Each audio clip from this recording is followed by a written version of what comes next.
ठीक है, आज हम लोग आए हैं एक क्षेत्रीय मंदिर जो कि यहाँ के आसपास के लोगों में बहुत ही प्रसिद्ध है और यहाँ पर समय समय पर यज्ञ आदि अनुष्ठान भी होते रहते हैं। तो हमारे साथ हैं हिमांशु भाई, जो कि हमें इस मंदिर के बारे में थोड़ी और जानकारियाँ देंगे।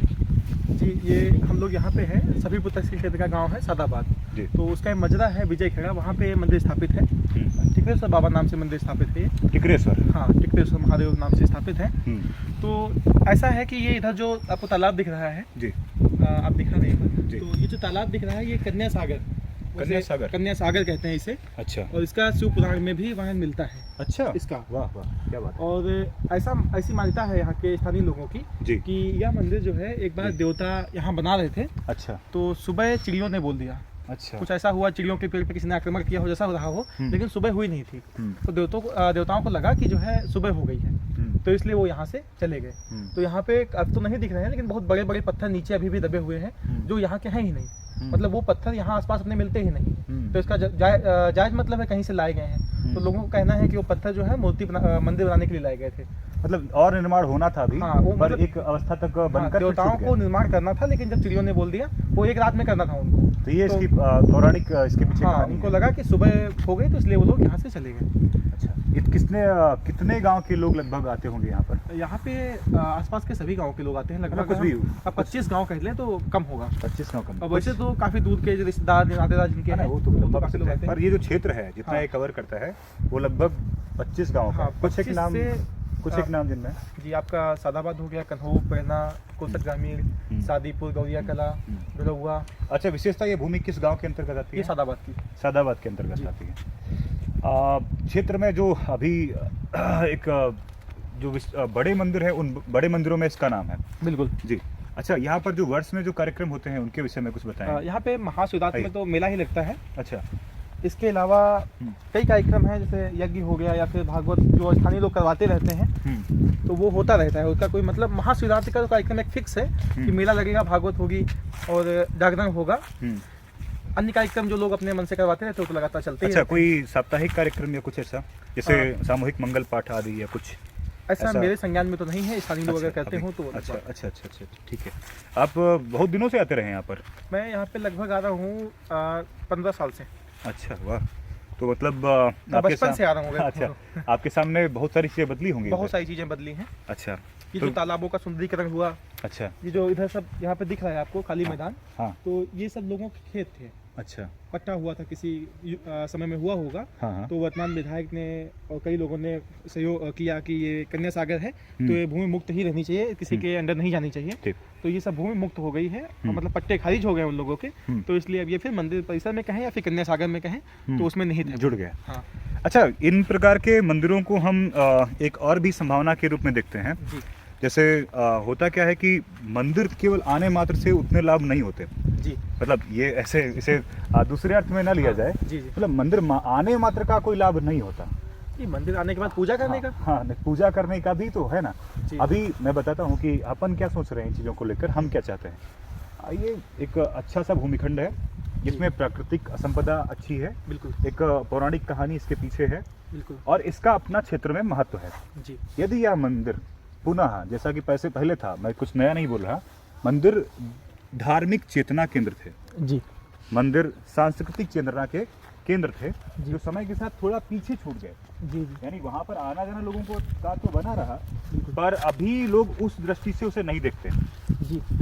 हम बोले ना पब्लिक गैदरिंग्स, यानी समूह इकट्ठा होना, यहाँ पर प्रति मास या फिर कहें लोक उत्सव कोई ऐसा नहीं, लोक उत्सव कोई ऐसा नहीं होता जिससे लोगों को और भी चीजें यहाँ से मिले। मतलब केवल प्रसाद चढ़ाने की जगह थोड़ी ना थे मंदिर थे एक बड़े सभागार, मंदिर थे एक प्रार्थना स्थल, ठीक है। वहाँ पर रुकने वाले आचार्य जो थे ना, वो लोगों में बहुत कुछ दे सकते थे लोगों को जी। उस हिसाब से हम इनको देखते हैं। हमारा जो राष्ट्रोत्थान समूह है वह अपने क्षेत्र के सभी ऐसे मंदिरों को चिन्हित करेगा जहाँ पर हम बड़ी संख्या में लोगों को एकत्रित कर लोक संस्कार करवा सकें। तो या उसी श्रृंखला का एक संपर्क है जी। ऐसे अपने पास बहुत सारे मंदिर हैं, जैसे हमने अभी रिसेंट में एक मंदिर देखा दाने बाबा नाम से, गौरिया कला वाला। वह मंदिर भी अद्भुत है, मतलब अद्भुत है। उसकी प्राकृतिक छटा, उसके आसपास की व्यवस्था और लोगों का संपर्क अद्भुत है। हम चाहे तो इन मंदिरों को पुनः जीवंत कर सकते हैं। अब पुनः जीवंत होने का तात्पर्य क्या है, यहाँ पर फिर से लोग उसी तरह इकट्ठे होने लग जाए जैसे कि प्राचीन काल में होते रहे हैं, जिसके लिए वाकई बने थे जी। ठीक है, तो और मतलब कुछ आपके शब्दों का मैं ये निकालूं कि मंदिर कोई निजी पूजन करने का स्थान ना होकर सामूहिक पूजन है। तो इसमें अगर पूजा निजी का होना अच्छी बात है, लेकिन अगर लोग समूह में आके पूजा करें तो एक उत्सव के तरीके से होगा। इसके लिए एक अपने साहित्य की भाषा में इसको कहें तो उत्सव सामूहिक मनाए जाते हैं जी, साधना व्यक्तिगत होती है जी। अगर ऐसा ना होता तो हमारे घर घर में भगवान की व्यवस्था क्यों होती जी। आपको जो व्यक्तिगत पूजा करनी है वो व्यक्तिगत करिए जी। पर मंदिर पर आइए तो सामूहिक आइए। सामूहिक आने का लाभ क्या है, आप छोटी सी बात बताऊं आपको कि आप आरती गाइए समूह में, आप देखेंगे कि उसकी ऊर्जा अलग स्तर पर होती है। आप जयकारे लगाइए जी, वो स्पंदन अलग होता है, वो आप व्यक्तिगत नहीं पा सकते जी जी। आप आरती कितना भी लय में अकेले गाइए, वो आनंद नहीं आता, वो आनंद नहीं आता। जैसे स्कूल में सुबह प्रार्थना होती है, कई छात्र साथ मिलकर करते हैं तो उसका आनंद दूसरा ही होता है। हाँ, और मतलब अभी हमारे कैमरे के पीछे जो हरिनाम जी हैं उनको हम अभी दिखा नहीं सकते, पर ये महर्षि महेश योगी जी के शिष्य हैं और बड़े निष्ठावान शिष्य हैं। उन्हीं के संदेश को लेकर ये पूरे भारत में भ्रमण करते रहते हैं। तो इन्होंने भी मुझे बताया कि महर्षि महेश योगी जी, जो कि शंकराचार्य जी के शिष्य हैं, शिष्य थे, हैं ही कहें, दिव्य पुरुष मृत्यु प्राप्त थोड़ी ना होते हैं, सदा ही रहते हैं गुरु के। नहीं, दिव्य जो लोग होते हैं वो उनको मृत्यु भी प्राप्त नहीं होती, ऐसा नहीं मानते उन्हें, वो होते ही हैं। जिनके रूप में शिष्य भी तो गुरु का प्रतिनिधि होता है, फिर गुरु का प्रतिनिधि है, और अपने यहाँ पर उसे गुरु का मानस पुत्र कहते हैं, है ना हरिनाम जी? गुरु का मानस पुत्र कहते हैं शिष्य को। आप आगे की चर्चा हरिनाम जी के साथ करें, मैं कैमरे को थोड़ी क्लियर अब इसे कंप्लीट करते हैं इस सेशन को। तो ये जो हमारा मंदिरों को जो देखने का, घूमने का जो पीछे इसके जो हमारा संकल्प है वह यह है कि मंदिर पुनः उसी रूप को प्राप्त करें जिसमें वे थे। मंदिर आप कभी-कभी एक कहानी सुनाते रहते हैं, अगर 2 मिनट के लिए हो जाए। हाँ, मंदिरों को लेकर, कुछ बात को लेकर आप सुनाते हैं मंदिर से रिलेटेड। हाँ, तो एक काल्पनिक कहानी है, उसमें अपने आप आपको समझना पड़ेगा कि कौन क्या है। एक दृष्टांत जैसा है। एक बाग था जिसमें अनेकों किस्म के फल के वृक्ष थे। आसपास के ग्रामीणों में वो बाग काफ़ी लोकप्रिय था क्योंकि वहाँ पर ऋतु अनुसार सभी को फल मिलते थे। अब उसका प्रचलन ऐसा था कि वहाँ पर सुबह शाम लोग आते ही रहते थे, वो फिर चाहे बालक हों, वृद्ध हों, युवा हों, सभी वहाँ पर आते थे। लोक मान्यता यह बन गई कि बाग जाना शुभ होता है, अच्छे फल देने वाला होता है। इस लोक मान्यता के साथ हम वहाँ पर जाने लग गए, बाग जाने लग गए। बाग जाने के बाद क्या हुआ कि आक्रांताओं ने ये देखा कि हम इनकी हानि कैसे कर सकें। जो विघटनकारी तत्व आए हमारे यहाँ पर, जो आक्रमणकारी तत्व आए यहाँ पर, उनको समझ आ गया कि अगर यह कैसे भी करके बाग नष्ट किया जाए जी, तो ही हम इन लोगों का कुछ हानि पहुंचा सकते हैं, इनके नियमों को तोड़ सकते हैं जी। अब उन्होंने अब देखें आप इतिहास में तो आक्रमणकारियों ने पहले हमारे मंदिर ही तोड़े, मंदिरों पर आक्रमण किया। अब आता हूँ फिर से कहानी पर कि उन्होंने इस बाग को मिटाने के सारे संभव जो प्रयास हैं वो किए। रसायन डालकर वृक्षों को नष्ट किया और लोगों को भ्रांतियां फैलाई, जो संभव था किया जी।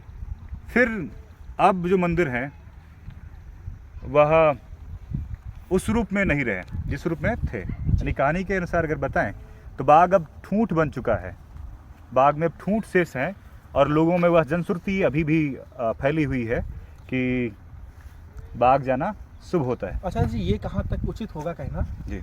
अर्थात मंदिर तो बने हैं, उसमें हमारे ईश्वर भी हैं, तो ये कहना कैसे उचित होगा कि इस बाग में अब कुछ फल नहीं है, फल नहीं, ये कैसे उचित होगा जब पेड़ है, मतलब ईश्वर ही है मंदिर में जो है मूल, तो फिर ये कहना कैसे उचित होगा? ईश्वर भी आपको घर घर आकर तो ज्ञान देंगे नहीं। ऋषि भी आपके समीप रहते हो तब भी आपको उनके पास जाना पड़ेगा। बिल्कुल, ऐसा तो नहीं है कि मतलब ऋषि रहेंगे और सब ठीक कर देंगे। हाँ, उनके होने से कल्याण होगा जी। अगर एक गांव में एक भी ऋषि हो तो आसपास के 20-50 गांवों में बहुत सारी समस्या नहीं आएंगी जी। पर आप यह ध्यान रखें कि अगर आपको कुछ उनसे चाहिए तो आपको उनके पास जाना पड़ेगा जी। समझ रहे हैं जी? ऐसा है। तो अर्थ यह है कि मंदिर है, लेकिन उनमें लोग उस तरीके से नहीं जाते हैं जैसे कि उनको जाना चाहिए और जैसे पूजन होना चाहिए। उन्हें जागृति केंद्र मानकर चलें, उन्हें सांस्कृतिक केंद्र मानकर चलें, उन्हें एकत्रित होने का केंद्र मानकर चलें जी, तभी लाभ प्राप्त होंगे। और भी उस मंदिर से कुछ और आयाम जोड़िए, जैसे मंदिर पे गौशाला होनी चाहिए जी, मंदिर पे यज्ञशाला होनी चाहिए। हर एक बड़े मंदिर के पास एक छोटा गुरुकुल होना चाहिए जो ग्रामीणों द्वारा ही संचालित होना चाहिए। मतलब उसी गांव के लोगों द्वारा उसकी व्यवस्था देखी जानी चाहिए। अब छोटी सी बात है, इस मंदिर पे हम एक आचार्य को रख दें, आसपास के 20-50 गांवों से कुछ छोटा छोटा हम निकाल लें, हाँ। आए कुछ उनसे ले लें, और वो आचार्य यहाँ पर रुके, नित्य यहाँ के आसपास के बालक उनसे आए, उनके पास बैठे, उनसे सीखे। ये परंपरा अपने ग्रामीण क्षेत्रों में रही है कि प्रत्येक दिन जब खाना बनता था थोड़ा निकाला जाता था जो किसी ना किसी को दिया जाता था। हाँ, तो पहले गौग्रास है, हाँ कर सकते हैं इसे, फिर से इसे बड़े आसानी से कैसे महिलाएं कैसे कर सकती हैं आपको बताऊं। तो वह जब भोजन बनाने के लिए अपना आटा निकालें तो एक चुटकी किसी पात्र में डाल दें। हाँ, उसको चुटकी ही कहते हैं। चुटकी बोलें, एक चुटकी डाल दें कि भाई ये गाय के लिए होगी, और वो किसी ऐसी गौशाला में वो चला जाए हिस्सा, गौशालाएं चल जाएंगी, बिल्कुल चल जाएंगे, और मंदिर पुनः उसी स्वरूप को प्राप्त कर पाएंगे जैसे कि वो थे।